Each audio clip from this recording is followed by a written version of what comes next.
It's William with the Riverstone Life, and you know what? The biggest question I get asked by people all the time when they see that I'm an RV transporter, they ask me, hey William, has the quality got any better on the 2025s? You know what we're gonna do in this video? We're gonna answer that question.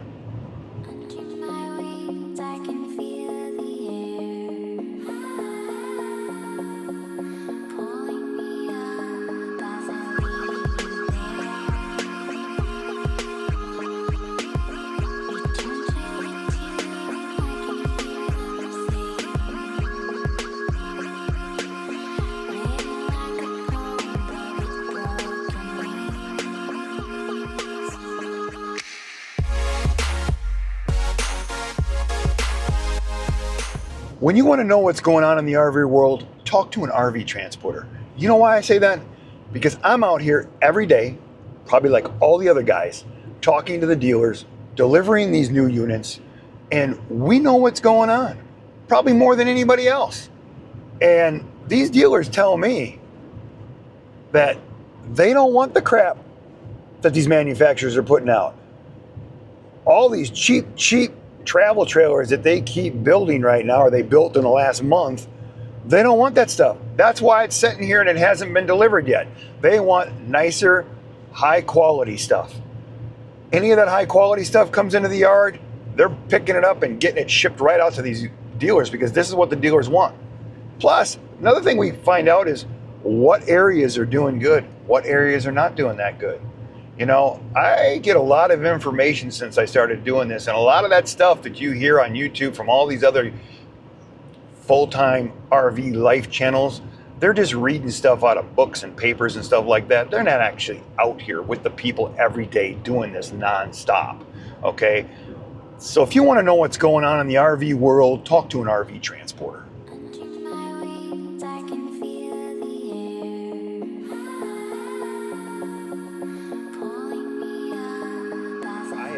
Hauled several of these now, so let's walk around this one and let's talk about that. Like I said, let's walk around this thing and take a look. This one's held up better than the other 5 that I've delivered. All the body panels are still there. I don't quite understand the battery setup over here. As you can see, it just, the battery wants to fall right through, so I think they missed a piece of steel there. Whole lowers are still there. These covers are still on there. Nothing wrong with the awning on this one. The wheels, the doors, everything's held up. Nothing falling off from underneath. Because like I said, these 2025s, I've had a lot of issues with a lot of them. This one I've only had one issue, and I'll show it to you. And I knew about it before I started hauling it because I actually seen guys hauling this particular unit, and I already seen that the thing was missing on theirs. So I was prepared for it. So I checked it out real close, and of course, yeah, I would have lost it too. So you can see the only issue I've had with this one is right there.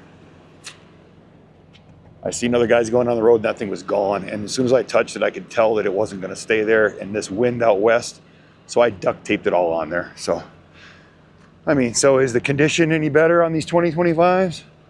Absolutely not. This is a more expensive unit, so I'm sure that's why this thing has less problems. But all those Colemans and everything else that I hauled this year, panels falling off them, I mean the lowers on some of them, the top on other ones, for other guys, all kinds of crazy stuff. So I don't think they've did anything better with the quality. Even the Colemans that I've been hauling, they don't even put electric jack on them anymore. The same model that I hauled all year, now the 2025s come out and it doesn't even have the electric jack like this one has. It just has a crank jack. So yeah, crazy.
Well, that camping world is busy.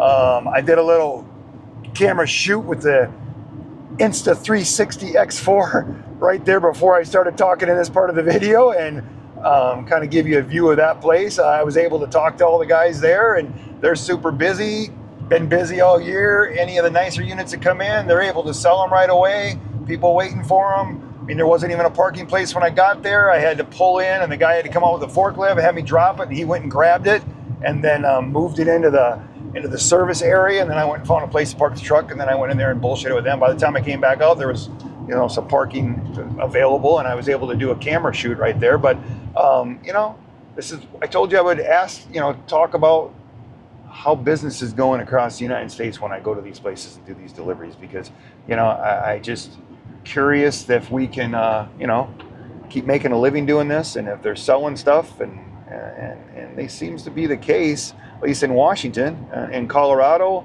2 of the stores in Colorado told me the same story. Everything nice that they get in there, they sell.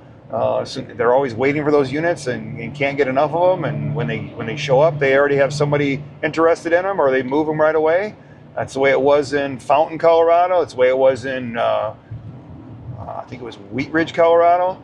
Now it's a different case in Longmont. Longmont is supposedly the second biggest store in the United States, and that store told me that they've been slow all year, and it's been bad for them. So, you know, it's weird. One store is 50 miles from them, the other store is 100 miles from them, and they're all doing great, but that store is not. So maybe it's just the people that are running that store. I don't know.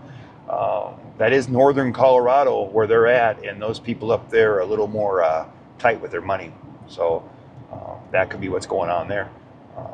But Alabama, when I was in Alabama, those guys told me the same story. It's every nice unit they get in, they sell, no problem. And they're always waiting for them. I know when they come on the load board, there's lots of them going to that area. So I think it's a good sign when you see a lot of units going down to that area, that they're probably selling in that area.